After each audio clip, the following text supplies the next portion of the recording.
Hello, thank you for joining us for Think Beyond Response. How fast can you drive remediation?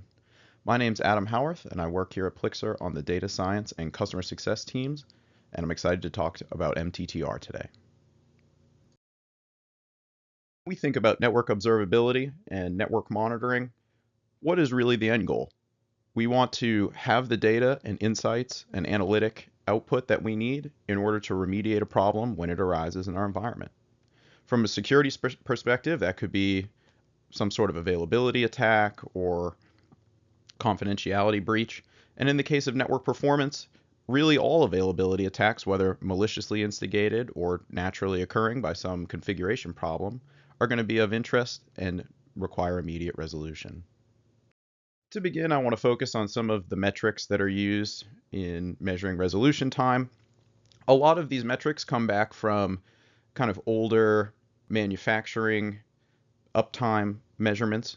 Anyone that's gone through kind of a Six Sigma statistical course is aware of a lot of these items. My background is primarily numerical analysis, in which case we did lots of queuing theory and lots of modeling around systems that may have spontaneous failures and what the modeling looks like for various metrics around that. So to begin, we can look at mean time between failure. That's ultimately what is the interval between two failures, right? So this isn't talking about any of the remediation side of it or the response actions. This is just if one failure occurs, some amount of time will pass and then another failure will follow. We're looking within this subinterval, we can see some measurements around actual actions that we apply. So mean time to acknowledge, being that first interval there, is how long does it take for the environment to respond and see that a problem has occurred. This can either be a user feels degraded performance in an application, in which case a ticket's going to be opened and it'll be surfaced to the network operations team, or in the case of a security event, how quickly does the analytics stack alert the team that something is out of the norm and begin a response process. The second interval, mean time to respond, is once that acknowledgement has been made that an event has occurred, how long does it take for the incident response plan to actually unfold, collect the information required, build a remediation plan, and restore service to normal operation. Recovery has been established, the service goes back into a normal operation mode, and ultimately it begins a holding pattern until that next incident happens in the future. In discussing MTTR, I think it's probably important to first quantify what we mean by response. So personally, I like the NIST cybersecurity framework for describing the functional pattern of network observability. This applies to performance use cases as well. It's just ontologically explained really well by the NIST cybersecurity framework. So in the first stage, you identify all the assets in your environment. In the second stage, you take actions to protect those assets. In the third stage, we have a detection environment that's a various combination of analytics and user review in order to decide when something has gone out of the norm.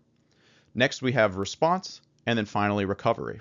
So as you can see, response really serves as a stage to aid and enable the recovery and is defined by the subcategories of analysis, communications, improvements, mitigation, and response planning.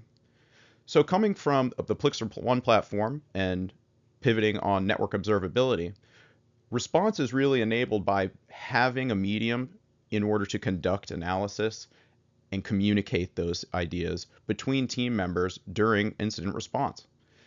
By having all of the information about what's happening on the network and what's happening with the various assets involved in one place, it's easy to share between teams and make decisions that will help remediate the situation. MTTR is often misunderstood. It's not just the timer starting at the first alert. Most teams lose time because they can't clearly see across environments or don't have fast access to the data that matters. It's not speed alone, it's the response quality driven by context. Conditions can slow down the ability to respond. Most MTTR problems are really operational. You have teams chasing logs, switching between tools, and guessing about severity. A faster alert doesn't help you if you don't necessarily know what it means. By having a network observability platform that can quantify and present data about incidents, we move from kind of ad hoc reactions based on user tickets to responding intelligently with facts and alarms that clearly define what assets and conditions have caused the issue. Response is not the first reaction. It's an intelligent action. It's one that's taken with information that clearly defines the state and condition of all assets involved. Organizations that reduce MTTR aren't just fast, they're prepared with data and analytic output that can assist all of their teams in an investigation.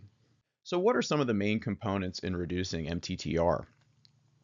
Having a wide network observability prevents you from having issues that occur in the dark, where it just so happens due to some monitoring constraint that the information that otherwise would have been helpful for incident correlation and resolution just wasn't collected in that case.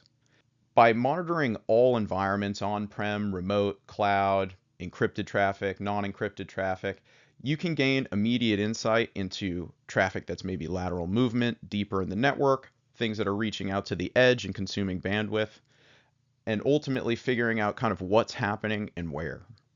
By enhancing this network observability with AI-driven analytics, we can review data that comes in at volumes that otherwise human review wouldn't be possible. For example, one of our collectors is capable of 100,000 flows a second, and that can be run in a distributed cluster, scaling far beyond. So for each of those clusters, that can be over 8 billion events in a single day that need to be combined and aggregated and run through analytics in order to distill those 8 billion plus events down to the small handful that actually require some sort of review or action. Finally, having all of this observability data and analytic output in an environment that can be shared across functional boundaries opens up incident response to not only be really a siloed process between network operations or security, and instead make sure that the right teams have the right information in front of them when it's required. I work with many customers across education, healthcare, financial organizations, and many other verticals. And teams can use Plixer's observability tools to accelerate their incident response. So let's take a look at what this looks like in practice.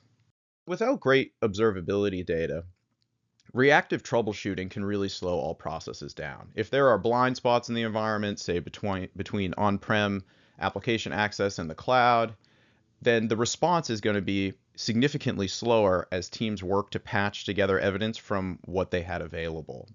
Ultimately, MTTR is going to remain high despite investments in security tools if there's no way to actually address the active situations due to visibility gaps. Teams are going to waste time working to isolate a problem only to find that they don't actually have any evidence of what started it in the first place. Tier 1 teams need access to the full data to support the alerts that are coming to their dashboards, giving more than just a high-level description of a problem and instead giving full evidence supporting that that is actually what's occurring. Tier 2 and 3 analysts can be overwhelmed with that same raw data that's helpful in identifying the specifics of an event and actually need some sort of volume reduction in order to determine what's most important for them to spend their time and resources on. And then ultimately, operation managers need a system that can coordinate all of these teams to work around real-time and analytically enriched data without the overhead of having to communicate through some extra medium by emailing things back and forth.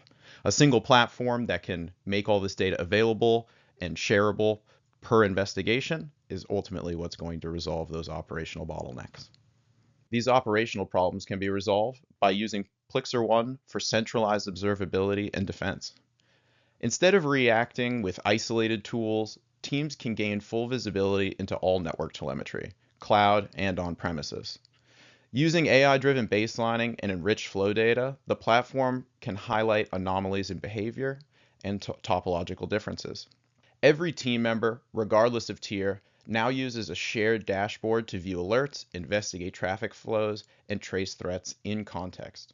This is critical for reducing MTTR because now responders don't waste time looking for data, they can immediately take action. So response speed starts with visibility. Better MTTR equals less burnout and fewer incidents, and ultimately resulting in stronger operational outcomes.